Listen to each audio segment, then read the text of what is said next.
aplicar l'OF és apostar pels drets humans i canviar aquesta perspectiva de que la cooperació, de que la solidaritat es juga sempre al sud. La solidaritat i la cooperació són opcions també que tenen a veure amb la nostra vida diària.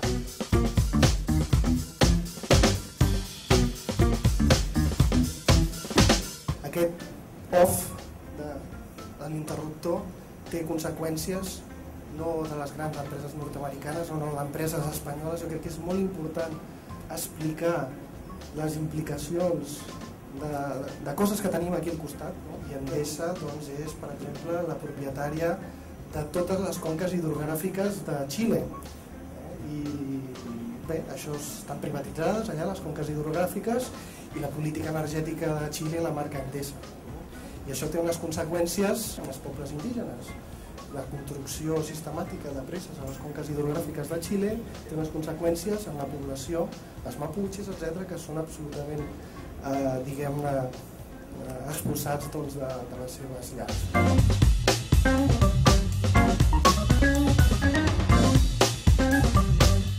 Creo que es muy llamativo que el número de países productores de energía coincide casi literalmente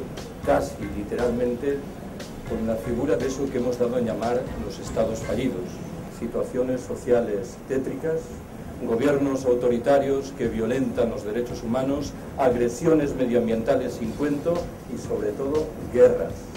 El mapa de los productores de materias primas energéticas casi se solapa con el mapa de las guerras. En el texto que introduce esta campaña se dice algo que a mí me parece extremadamente llamativa.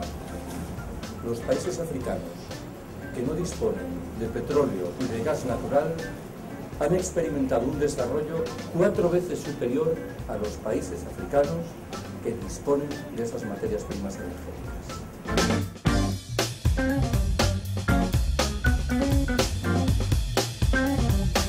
Apuesta, cómo no, y en primer lugar, por lo público. En segundo término, y cómo no también, la introducción de energías renovables. Y en tercer y último lugar, y no es menos importante que lo anterior, la reducción significativa en nuestros niveles de producción y de consumo.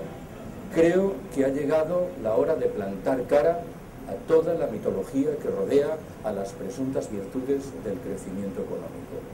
El crecimiento económico no genera o no genera necesariamente cohesión social. Se traduce muy a menudo en agresiones medioambientales literalmente irreversibles. Facilita el agotamiento de recursos que sabemos no van a estar a disposición de las generaciones venideras.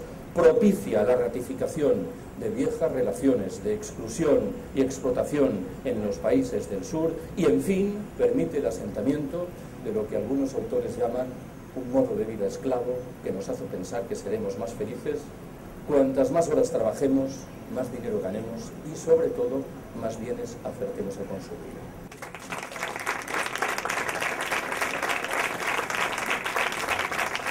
El nostre consum energètic amenaça l'ecosistema planetari i els drets de moltes poblacions.